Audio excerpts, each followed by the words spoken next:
If you've ever worked in production, either professionally or as a hobby, you know that the setup and teardown is not a fun time. The last thing I want to do after live streaming an event is break everything down and pack it up. And no, you can't help. I do really appreciate the offer of help, but I'm a kind of insane person when it comes to how I pack up my things and how I sort them and stuff like that. Most of my production experience is with streaming esports titles, mostly Super Smash Bros. Melee. I love Smash. It's how I met some of my closest friends. And even if I find myself less active as a player, part of the way I contribute to our local community is through producing live streams for our larger events in Pittsburgh, despite living a few hours away. That is until I moved to Pittsburgh in late 2023 and started attending one of the longest running Melee weeklies in the world, Man on a Ledge. I hate picking up after a larger event, but I especially hate the setup and teardown process of a stream for a weekly. But it is something I know that the community wants, and so I got to thinking, what if I could put together a solution that has minimal to no setup, portable, straightforward to use even if I can't attend the event personally, and the local can have a decent quality stream. And this is where the Streambox started. We're going to start with a checklist of the things we need from the Melee stream setup. We need the ability to capture gameplay from our Wii, whether that's using a capture card or Slippy Replay. Slippy is a custom launcher / build of the emulator Dolphin. We need the ability to record audio. The local tournament stream is where new competitors will start and refine their skills, along with giving some character to the stream outside of just there being gameplay. We're going to need some sort of audio interface with enough inputs that will allow us to do our two commentators and our game audio. We want to have a player cam. While we're not expecting any sort of large numbers for viewership or anything like that, a player cam adds a lot to the sort of visual landscape of a Smash tournament stream. While the gameplay is our primary focus, the player cam sort of increases the weight of the gameplay overall. We will need an easy way to update the stream graphic of the information for the event. This is one that's mostly solved by a third-party application already called Tournament Stream Helper. It's very nice. There's different revisions and different modifications of it. With our major needs out of the way, we can kind of get into some wants. We want this thing to be minimal setup. The more setup we can do ahead of time, the better. I don't want to pull out every single cable, device, power cord, etc. from this box. I want as many things pre-ran and pre-configured ahead of time. We want this thing to be portable. Our tournaments take place at a local college campus, and the room we get is not always near the parking lot. So we want to make this thing as easy to transport as possible, whether that is by keeping it light and small or having it on wheels in some way. We want this thing to be easy to run. I can't make it to our weekly too often for a number of reasons. When I have brought a stream, I've also taken care of updating the overlay info and things of that nature. When I am not there, this will likely fall on one of the other tournament organizers who are already running an event and likely don't want to have to run a full-on stream. So we want to simplify it and make it quick to update to minimize the need to attend to it. Let's get into the builds. My initial plan was build funny little box that I can put in a backpack and take to mall and have like a good stream. But it got a little too convoluted too quick. I used a small container with a mini PC that would run Dolphin, and then a Zoom audio interface and audio recorder to act as the audio interface. One of the things that has stayed consistent from this smaller setup is the travel router that I'm using. It's a GL AXT 1800. It's a wonderful little piece of technology. It allows me to connect it to the college Wi-Fi network, and then it is able to take that and give internet access over a local network to all of my devices. Then we had two handheld mics for commentary. We used a Blackmagic A10 Mini Pro to take care of the video, and then we connected to a laptop that would act as our stream PC.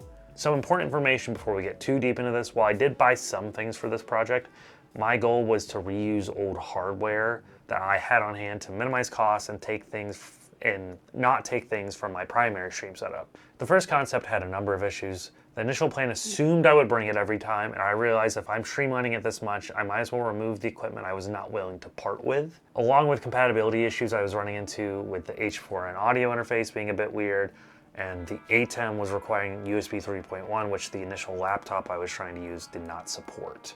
Around this time, I was also looking for a better solution to storing a lot of my tools because I was moving from a full-size house back where I used to live into a rather small apartment in comparison. That is when I found these stackable Heart toolboxes from Walmart, and my imagination kind of just took control, and like there was a bit of time where my thoughts were dominated just specifically by this sort of project idea. The next iteration would use these boxes as its base. I cut the laptop out from the setup, and I look to use the mini PC to both stream and do the replay. While I know it sounds a little crazy, this PC has pretty good specs despite being a mini PC, and I even upgraded the RAM in it. I also bought a cheap Behringer audio interface off eBay that could easily fit in a box with the PC and the other parts of the setup. The mixer that I bought only had one XLR input. From a previous time in my life where I had this sort of situation, I wanted multiple mics, I just used a adapter that essentially combined the signals into the mixer and just had two ends you would plug the other cables into.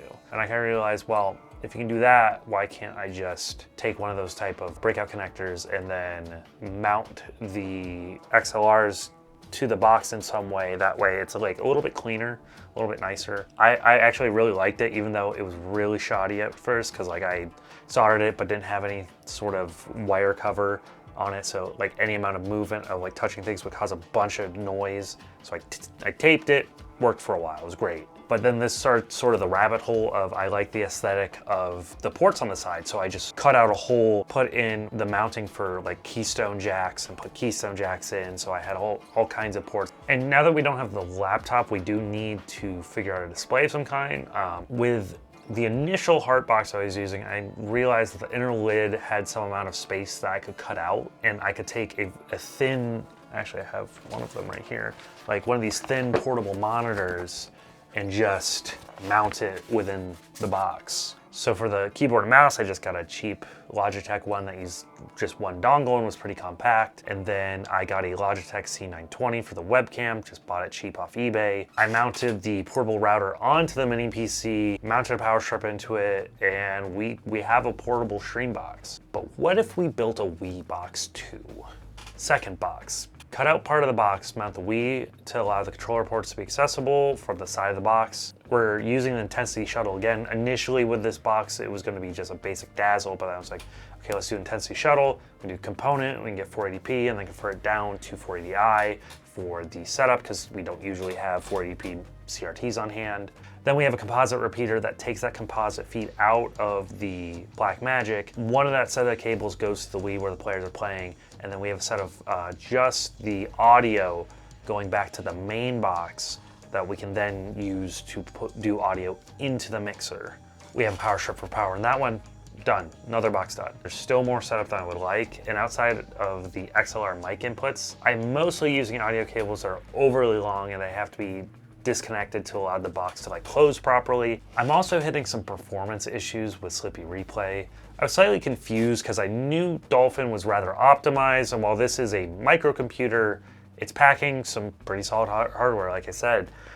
So I did a little bit of digging into the version of Dolphin that Slippy uses, especially for replay. And it turned out that it is using a rather old build of Dolphin overall, which I did not realize until I kind of looked into this. It makes sense because as Dolphin and Slippy dev teams are different, and the functionality that, like, this is a custom build to only run Super Smash Bros. Melee. So it's very specialized in that, especially for the replay function.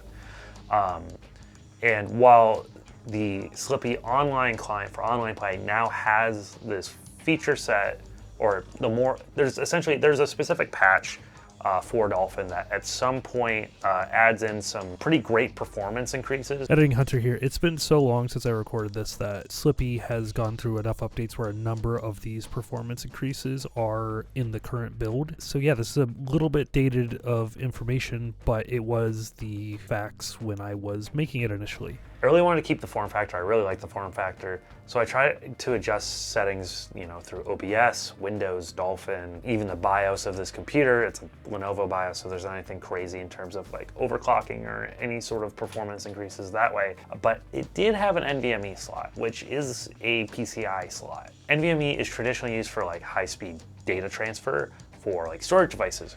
But since it is a PCI interface, you can use adapters to connect PCI devices to it. So in the case of this one, we're limited to PCIe Gen 3 X4. The speed of your main slot where your graphics card would go in a normal desktop is PCI X16. So we're obviously not going to be getting these X16 speeds, but we can still install a graphics card that will function through this. I was like, well, I have an old GTX 1060, so let's give this a rip. Oh, it needs powered. Let's rip this old power supply out of this old like Dell workstation thing I had. The 1060 could theoretically pull a little bit more power than this old power supply I had, but with the fact that we were limited by the Gen 3 X4 speed, very unlikely that we're gonna, pull that much wattage. So all I had to do in this process was figure out how to connect the GPU in, get it mounted within the box, and mount this power supply. This thing started to really look like a contraption, to say the least, and unfortunately it was still not running well, and I kind of ended up back at the drawing board. I did not want to give up on the idea of using Slippy Replay for the setup. While the video quality you can get from the Blackmagic Shuttle is pretty great, I really believed I could finagle together something that could get the job done. And I had another idea floating in my thoughts while building this version that would help the issue I noticed after taking it to the weekly a few times. While these boxes were compact and could be stacked for transport, they were a bit of a pain to carry, especially if I had to go any amount of distance. And I realized that when at the weekly, the 1 week, the normal place to park was shut down, and I had to park across the campus. And carrying it to the room was miserable. And the very obvious solution here is wheels of some kind. In that same line of stackable toolboxes, they sold a version that was a toolbox that had wheels on it, had a little arm and everything, and it would just allow me to potentially condense these two boxes into a singular box, which then began the redesign. With this redesign, we're done messing with the microcomputer. We're putting in desktop hardware, even if it's pretty dated desktop hardware. GPU is in a full-size X16 slot. We'll have more I/O. We'll have just more power in general. The main part of this process is figuring out how to mount the hardware. I took some measurements, cut plywood project panel to shape, and I used L brackets along with screws and bolts to hold it into place. I set the motherboard on the panel a few different positions until I found what I believe to be the best way to mount it in terms of being able to access the I/O while it's in the box and get cabling wherever I needed it to. And this also left room for mounting the power supply and any other hardware we were going to try to mount. I marked the mounting holes, drilled pilot holes, then screwed in motherboard mounting screws, and then mounted the board to it. I decided to mount the power supply as an outtake fan, so it would take, hot air in, blow it out. The motherboard we were using initially had a Hyper 212 Evo on it, but with how large that was, I ended up just purchasing what is essentially a stock Dell cooler to put on the board instead, because I don't believe we're going to be really pushing wattage and heat levels that would require this Hyper 212 in this situation. I then mounted two fans, one for intake, one for outtake as well. That way we're just moving air. Essentially, the GPU's heat would be coming out and being taken out by the power supply. Fresh air would be brought in by the one fan. That would be pushing the hot air away from the CPU cooler it's pushing out into the outtake, and then also giving fresh air to the GPU. And as you can probably see in some of the footage, we're kind of running out of space, which means that we must do a second mounting board. Similar to the bottom slab of wood, we're using L brackets to hold it above the rest of the equipment. This is the money maker aspect of this box. We can use both sides of this upper panel to secure and mount hardware and sort of cable manage as we're doing everything. A lot of items are being transplanted from the previous build, the composite repeater, the audio mixer, the portable monitor, etc.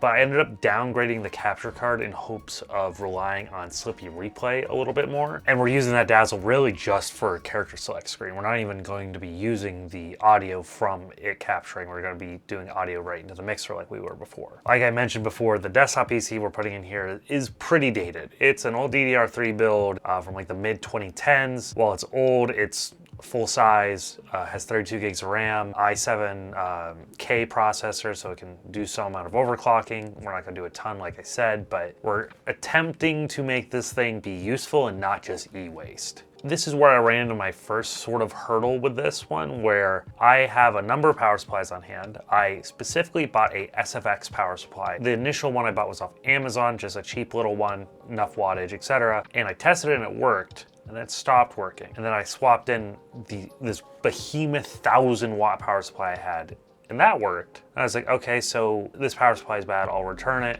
Let me buy different one I'm going to buy off eBay. But then that power supply didn't work. And I was like, okay, well, I guess I got another dud. But then I tested both those power supplies with a different board and it worked. So something with this DDR3 board was just not working with anything except for a full-size power supply, which is very odd because the full-size power supply was not that old. It was a modular 1,000-watt power supply. It did not make any sense to me. Due to this power supply, my initial formatting of this box had the composite repeater and mixer power cable mounted to the bottom.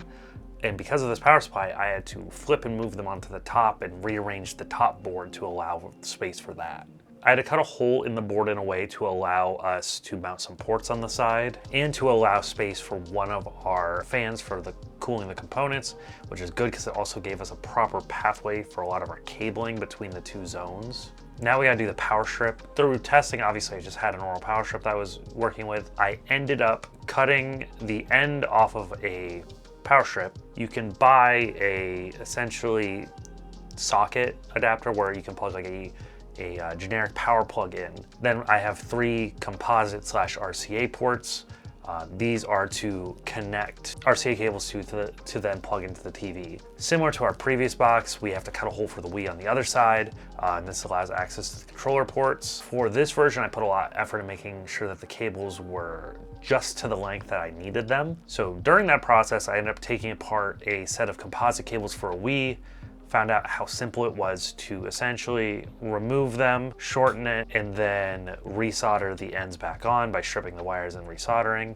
I was actually able to do the same thing with the power brick of the Wii, where I just broke it open, was able to resolder both ends.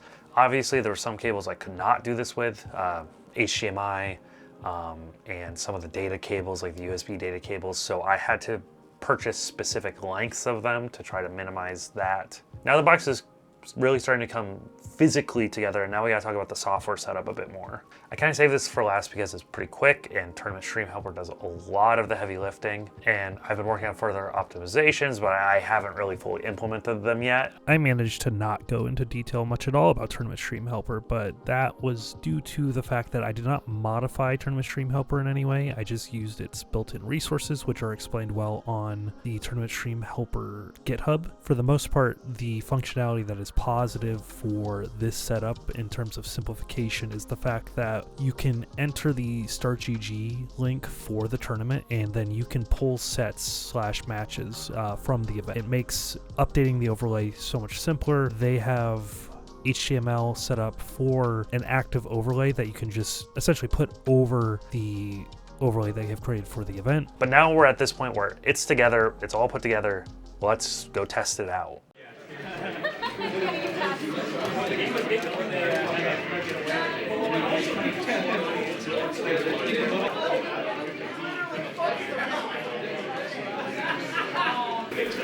Yeah, either like how if you get like down tilt, F smash, or